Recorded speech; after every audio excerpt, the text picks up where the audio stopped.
ఆలూరు నియోజకవర్గంలో TDP Janasena BJP సమన్వయంతో పనిచేసి రానున్న స్థానిక సంస్థల ఎన్నికల్లో విజయం సాధించాలని రాష్ట్ర మంత్రి నిమ్మల రామానాయుడు పిలుపునిచ్చారు. 2029 ఎన్నికల్లో కూటమి విజయానికి ఇప్పటి నుంచి బూత్ స్థాయి వరకు పార్టీని బలోపేతం చేయాలని సూచించారు. కూటమి ప్రభుత్వం సంక్షేమం, అభివృద్ధికి ప్రాధాన్యత ఇస్తోందని, రాయలసీమలో సాగు, తాగునీటి సమస్యల పరిష్కారానికి హంద్రీ నివా ఇతర నీటి ప్రాజెక్టులపై దృష్టి సారించిందన్నారు.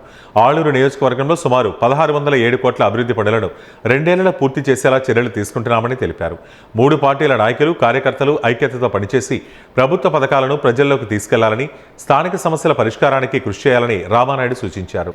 కూటమి పరిపాలనలో మనం ఈ రోజు మీ అందరి కోరిక, మీ అందరి కష్టంతో ఎన్నో అవమానాలు పడ్డాం, ఎన్నో కేసులు పెట్టించుకున్నాం, మనం కూటమి అధికారంలోకి వచ్చాం.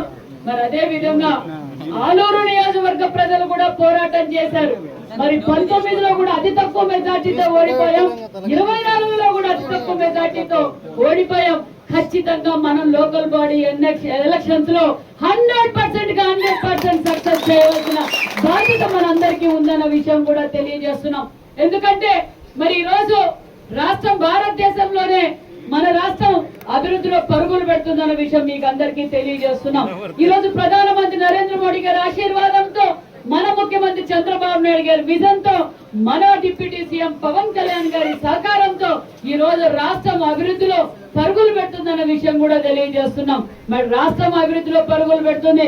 మన రైజింగ్ రాయలసీమ ఈ రోజు జిల్లాలు వారుగా ఈ రోజు పరిశ్రమలు కావచ్చు, సోలార్ ఎనర్జీ కావచ్చు, రినైబుల్ ఎనర్జీ కావచ్చు, విండ్ ఎనర్జీ కావచ్చు, దానితో పాటు మరి కర్నూలులో మరి డ్రోన్ హబ్ కావచ్చు, ఈ రోజు మరి ఆలూరులో కూడా ఏ విధంగా అయితే రైజింగ్ రాయలసీమలో మరి కర్నూలు అభివృద్ధి జరుగుతోంది, కర్నూలు జిల్లాలో ఉన్న ఆలూరు కూడా ఈ రోజు అభివృద్ధిలో పరుగులు పెడతా ఉంది అన్న విషయం మీకు తెలియజేస్తున్నాం.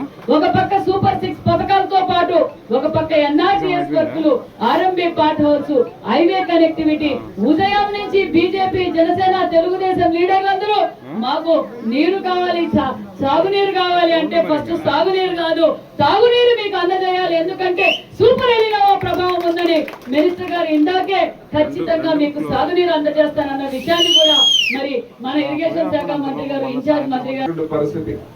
ఎందుకంటే ఆ రోజు ఒక్క ఛాన్స్ అని 19లో అధికారంలోకి వచ్చి 20 సంవత్సరాలు వెనక్కి రాష్ట్రాన్ని నెట్టేసినటువంటి పరిస్థితి. ఎక్కడ చూసినా కూడా విధ్వంసం, ఎక్కడ చూసినా కూడా ధ్వంసం.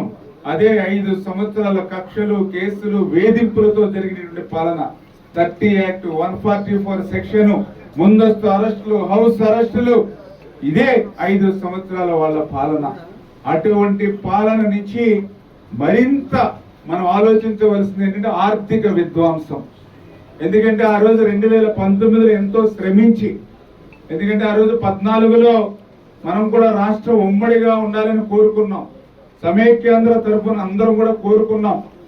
ఎందుకంటే హైదరాబాద్ లాంటి ఆదాయం వచ్చేటువంటి ప్రాంతాన్ని వదులుకోవాల్సి వస్తుందని ఆ రోజు మనం అందరం కూడా సమైక్యంగా పోరాడాం. రేపు రాష్ట్రం విడిపోతే జీతాలు రావు, పెన్షన్లు ఇవ్వలేరని చెప్పి ఆ రోజు 14లో మనం అందరం కూడా రోడ్డు ఎక్కాం. కానీ రాష్ట్రం విడిపోయింది. అయినప్పటికీ కూడా ఎక్కడ కూడా ఇబ్బంది లేకుండా ఆ రాష్ట్రం